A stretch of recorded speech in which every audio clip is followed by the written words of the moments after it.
I said, hey, yo, what is going on, guys? It's your boy Mojados, and we back for another video. Hope you guys are doing well, right? Today, we're going to be talking about Casper Labs, right? And we're going to be talking about everything Casper Labs, actually. From what is Casper Labs, we're going to talk about, some Casper background, Casper funding, tokenomics, governance, staking, technical analysis, everything you need to know to essentially, be aware of what they're doing here, right? So, first things first, I just want to differentiate Casper, the blockchain, from Casper Labs, okay? Casper is the layer one protocol. I said protocol. Casper is the blockchain. Casper Labs is a company that helps enterprises work on solutions. And then you have Casper Foundation, which is basically like a nonprofit that kind of funds,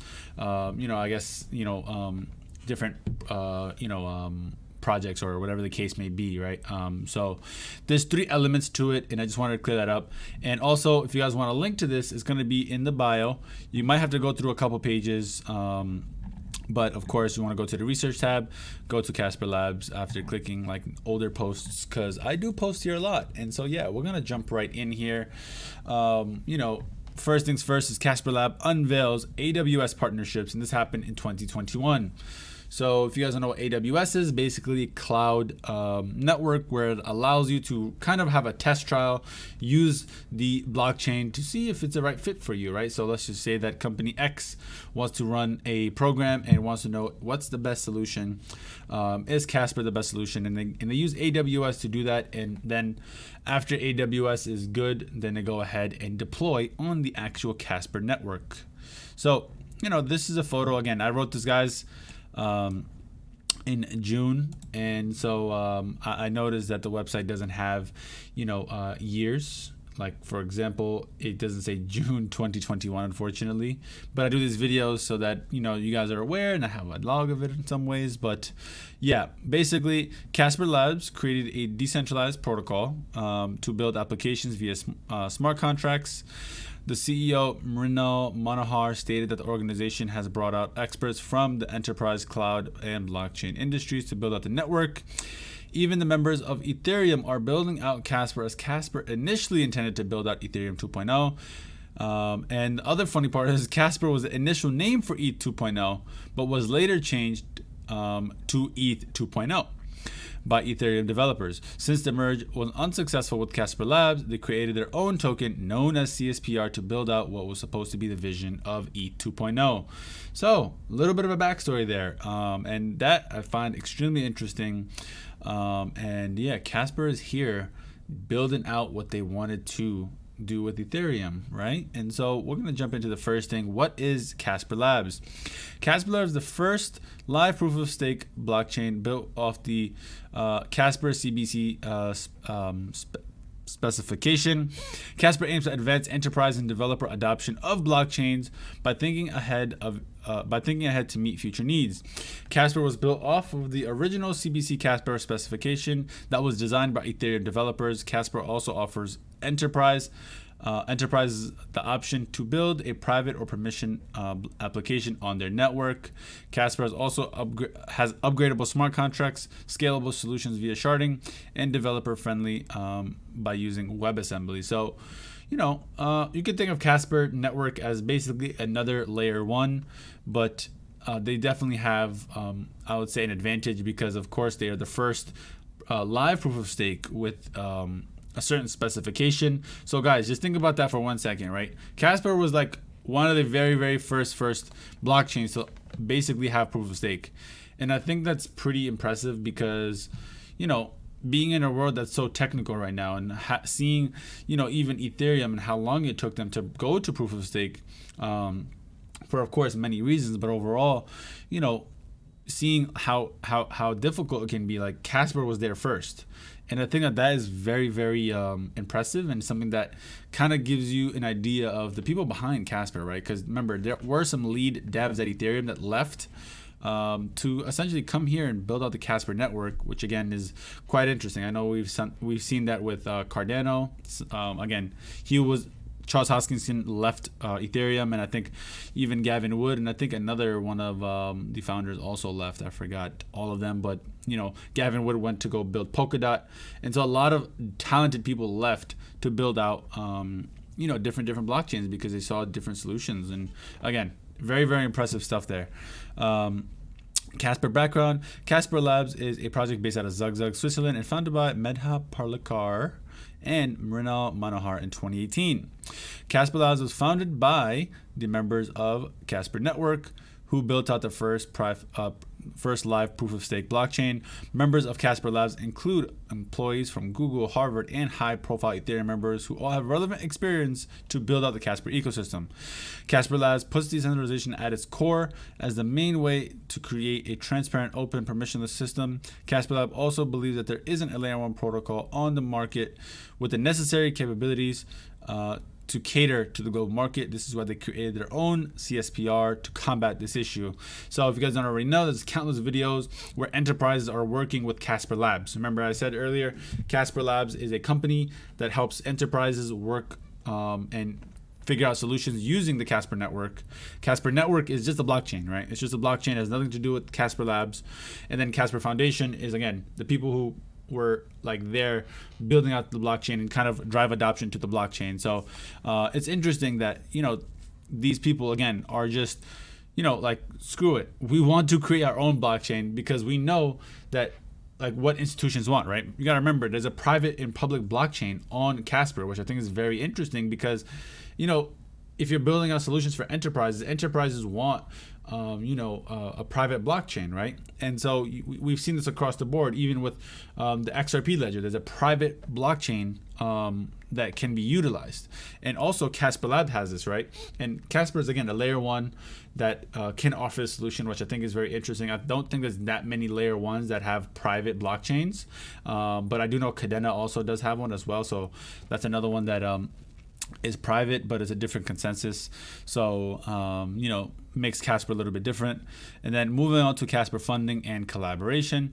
Casper Labs has been through funding rounds with the following firms: Arrington XRP Capital, ACH Group, I'm not even going to try to say it, New Tribe Capital, Evangelion Capital, and a whole bunch of other people, including Hashkey. Hashkey is pretty popular in the VC community. Casper Labs also held a private ICO that raised $14 million. In total, Casper Labs raised approximately $90 million over 3 years of funding. And guys, I just wanted to say something as well. Like, it's hard to raise money, right? Especially $90 million. Like, people must really like your project, or people must really like what you're building. And $90 million is not something that we can just like shrug off. No, not at all. $90 million is a lot of money, and I'm very interested to know how they even spent that $90 million, or how much is in reserves. But overall, it's still very impressive to see that they were able to raise so much. I know that today we see so much money being thrown into space anyways, but again, it's still something that it's worth noting, especially because we are watching so many different layer 1s get launched. Like, why would somebody want to invest 90 million in this one, right? And so that's why your eyebrows start raising, you start questioning what's actually happening here.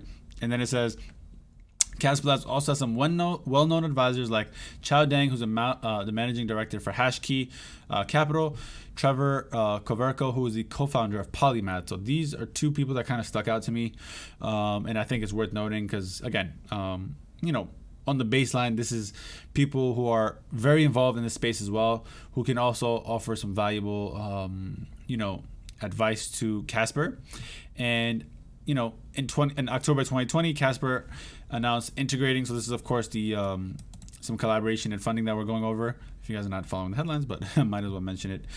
Casper Lab announced integrating Chainlink's decentralized Oracle to safely and reliably access data for applications built on the network. And then Chainlink's Oracle integration is in line with the focus of decentralization for the network. Casper Labs also joined AWS, which we spoke about. And guys, again, I just want to stress that, Casper is really trying to focus on being decentralized, and they're building it out in that way, right? And so, like, I know that when you go to the Casper website, they talk a lot about decentralization. So if you guys are not really familiar, if you go to Casper Labs website, you'll see that Casper Labs, talks about decentralization a lot, and their whole purpose is to make sure the network is essentially, non-exploitable, and make sure that it's robust as possible, while making sure they're upkeeping sustainability for future growth and so on and so forth. But these are some people here you guys can take a look at. If maybe some of them you might notice or not, but some investments, some partners, it's worth noting. And guys, I'm not really super crazy about investments, stuff like that, because sometimes some of the best investments even get shrugged off, and sometimes the most hyped investments get too much money getting thrown at them. This, I feel like, has a fair balance, right? You definitely see some people that stick out here, like Arrington Capital, Hashkey, but overall, this definitely a sleeper at this moment, in my personal opinion. So we want to move on to the tokenomics here. Casper has a total token supply of 10 billion, with a circulating supply of 5.1 billion. So I'm just gonna click here because I think these have changed. So now the circulating supplies look like 12 billion with a circulating supply of 10 billion, right? And so pretty much most of the supply is out, and the reason why it's inflationary, guys. So when I wrote this, you guys can see that this token supply has increased. The reason for that is because Casper is inflationary, right? So it pays out staking rewards, and the network is inflationary. So there's nothing too crazy about that. Let's take a look at how many tokens were added since I wrote this, right? This is June. Right now it is October. So, approximately 6 months. Or, I'm sorry, 4 months. What the hell am I smoking? So, let's see. So, 10-9.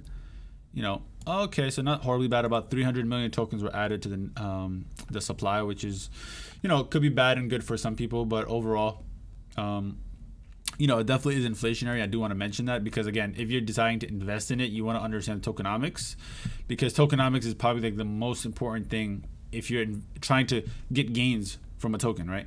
But I want to say that sometimes tokenomics can go out the window if the use case is strong, right?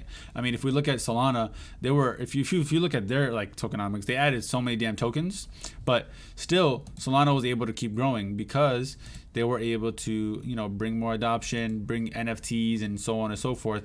So again, it just depends on the use case, and the better the use case is, the better the networking grow, right? From a price standpoint, right? I thought I'd mention that at least. So Casper Holdings AG is the parent company of the distributed tokens as per below. 60% of the tokens were granted over a 5-year to developers to build out the Casper network. 14% was reserved for team and advisors. 10% was for Casper AG equity and equity holders, founders, and employees. And then we see 20% of the tokens are contributed to a non-profit associated with Casper, and the remaining tokens will be sold over a long term. I'm gonna take a quick sip of water there, but this is kind of the breakdown from the initial token allocation. So these things obviously move around a little bit. Obviously there's more tokens on the network now. Obviously there's more and more being added. So this is like the initial supply and how they broke it down. So think that, again, understanding tokenomics is extremely important. So, you definitely want to take that into consideration. And then moving on to governance, most proof of stake governance rely on token holders to vote on the behalf of the network. Casper Network believes that anyone that should be able to submit a proposal to the protocol. This further allows the plan of pure decentralization. So basically, it's a proof of stake consensus, and the way that they have it basically coded is that anybody can go ahead and submit a proposal, right? And that is pretty interesting because I can imagine sometimes spam, people just spamming the network with proposals. But also it is purely decentralized because you don't need to have anything to participate in the network, and that is really what a decentralized network is. So I personally do believe that they are actually trying to build out a purely decentralized network because it should not cost anything to participate. And I kind of talk about that here. Ultimately, this allows token holders or non-token holders to submit proposals. If the community validators and developers all agree on the proposals, then it may be passed if you are holding CSPR tokens. And then I want to jump into additional information here. Staking. So CSPR is the native utility token on the Casper network. CSPR is used to pay out transaction fees since it's on a proof of stake consensus mechanism. This would allow stakeholders to act as validators and it would also allow people to stake their CSPR tokens. And then right now there's about a 10.555% APY for staking with no minimum requirement and no lockup period, which is pretty cool. And then there's also a guide here from the Casper network to go and stake your tokens. So of course, lots of documentation there. And again, like I said, Casper network has nothing to do with trying to make money. They're just there to help you build out the network from a educational and any other way to drive more adoption to the overall Casper blockchain. So it's pretty cool stuff. And when we look at this right now, at this time at least, it was 10.5%. I'm sure this probably fluctuates as the price goes up or down. And of course, remember I said the total supply was 10 billion at this time. And so it's kind of gone up now, and of course it's going to probably fluctuate a bit. And that'll lead us to the last part, which is the TA. And guys, again, remember I wrote this a while back, okay? And what I said here is that CSPR's all-time high was $40, and mainly since then it's been downtrending. When something is mainly downtrending like CSPR, it's best to wait to let the dust settle, and as bottoms take a long time to form. Currently there's no support, and price recently hit an all-time low, so it's best to be silent until more data is presented. However, if the price recovers back 3 cents, it may become a zone of interest. And where are we now? 3 cents. What a time. So I want to go over TA here, and this is something that I personally like to do more. I focus more on technical analysis. I do like I said do. I do like to focus on learning and so on and so forth, because you can never stop in this space, right? There's so much to learn. There's so much shit happening. There's so many L1s, and so you just you go down a rabbit hole, and that's how I kind of came across Casper. And of course, this chart here looks pretty good. I'm not gonna lie to you guys. And I know you're probably saying, Mo, how the hell does it look good? I mean, we're literally down like 97%. When I say look good, I'm talking about right now, right here, this area, okay? This area right here. Now, obviously, there's a whole bunch of things from the macro element, from, being in a bear market and blah, blah, blah. There's so much shit wrong with the market right now.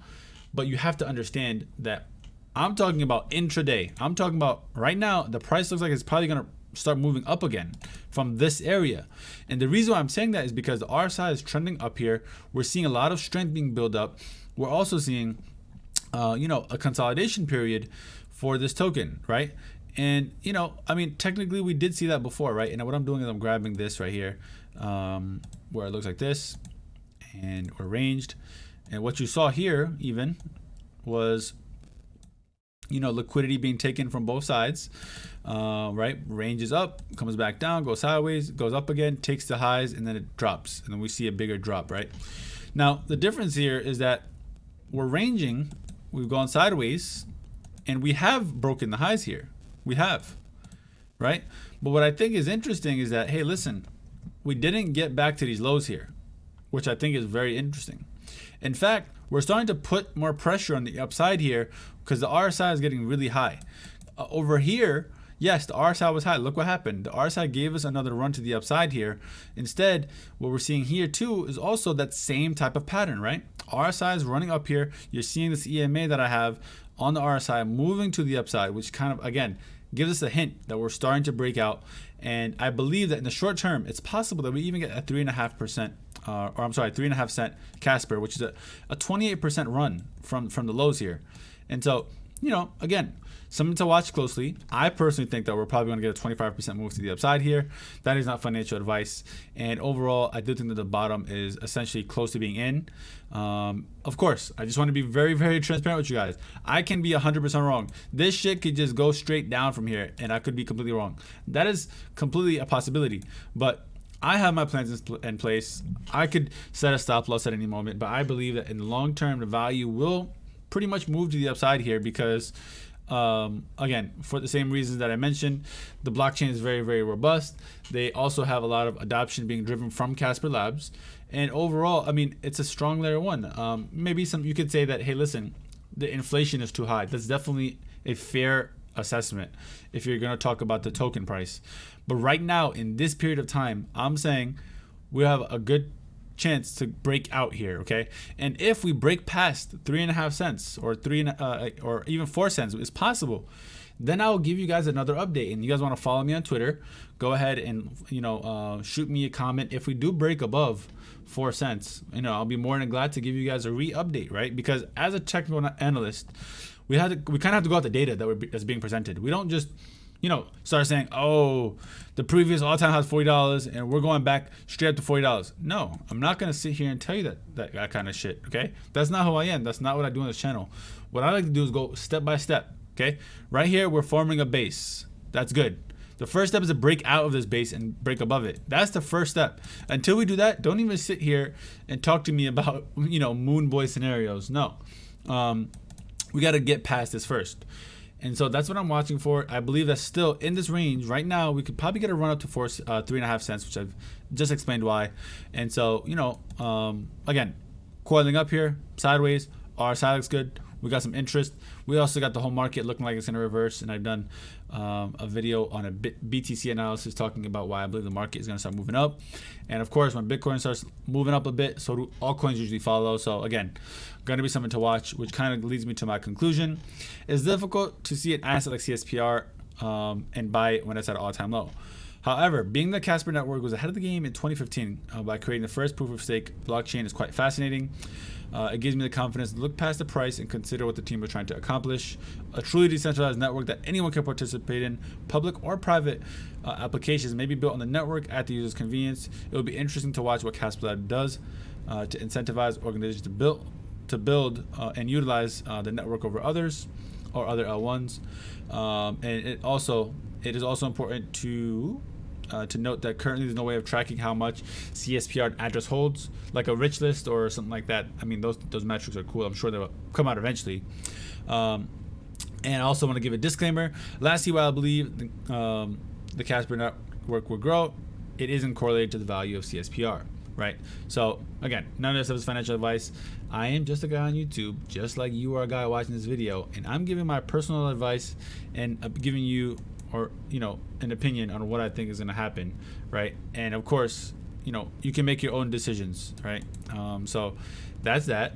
And will you go ahead and buy some? I don't know, right? You can make that your own decision, but of course, you're probably saying, Mo, why the fuck do you keep repeating yourself on that, right? And it's because people will buy shit and not really understand it. That's why I do these videos in this way, is because I understand what Casper is doing. I understand who's backing them. I understand what they're trying to do. I know a little bit about the team. I know what they're trying to do. Of course, you can go way deeper into Casper network, right? And that's my advice that I'm giving to you guys. I'm giving this advice to do your own diligence as well. Don't just listen to one person. Learn as much as you can. I mean, they even been on the World Economic Forum, which I didn't even talk about this, right? But they're just there because they're sitting at the table at Davos, which is, again, cool, but again, what is that going to do for the network? And so I just try to bring in the things that make the most sense, and I hope that you guys got value out of this. Please like and sub if you have not already, and as always, haru haru haru, peace.